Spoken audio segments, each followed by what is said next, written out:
après avoir saisi la ventilation, si vous voulez calculer le besoin de chauffage maison passive, parce que vous voulez comparer la performance de votre projet avec une maison passive, on va le faire ici tout de suite.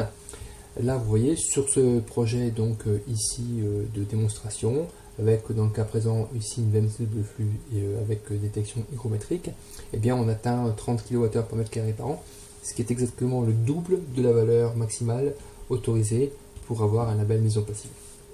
Alors, pourquoi ce besoin de chauffage maison passive qui s'apparente au BBO ne peut se calculer qu'à cet onglet de la ventilation? Parce que justement, il utilise ici les données réelles de la ventilation, alors que le BBO, lui, part sur une hypothèse d'une ventilation qui va être toujours la même, qui est une VMC double flux avec un rendement de 50%. Comme ça, le BBO ne dépend que du bâti, alors que le besoin de chauffage maison passive dépend du bâti et également de la ventilation.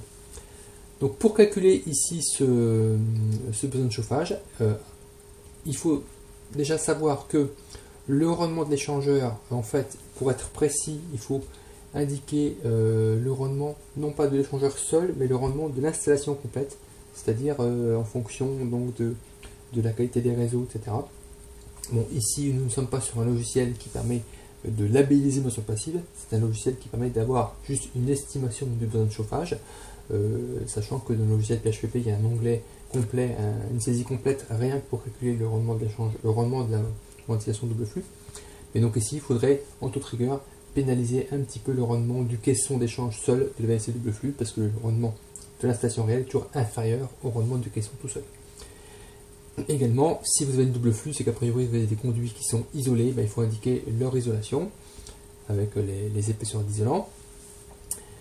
Et également ici vous trouvez le label, la valeur de l'étanchéité à l'air, donc le coefficient qui s'appelle N50, donc qui est mesuré à 50 pascal de dépression. Ce coefficient est en fait proportionnel au coefficient Q4PA surf, dépendant de la capacité du bâtiment. Donc ce calcul de correspondance est fait automatiquement par le logiciel Comatermicien.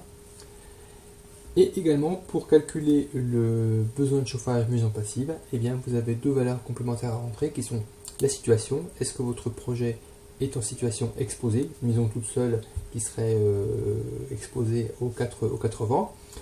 Situation abritée, on peut supposer dans le cœur du village et typiquement dans le cadre donc, de maisons mitoyennes. Et est-ce que vous avez une seule ou plusieurs façades exposées au vent?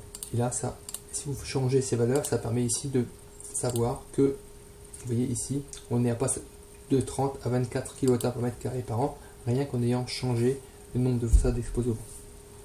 Attention, ces deux valeurs n'ont pas d'influence par contre sur les calculs du CEP RT 2012. Et après ici, vous avez un petit laïus qui vous donne la différence concrètement entre votre projet et une maison passive pour savoir quel est votre impact si vous voulez faire un bilan carbone. Voilà donc pour la partie ventilation et besoin de chauffage maison passive.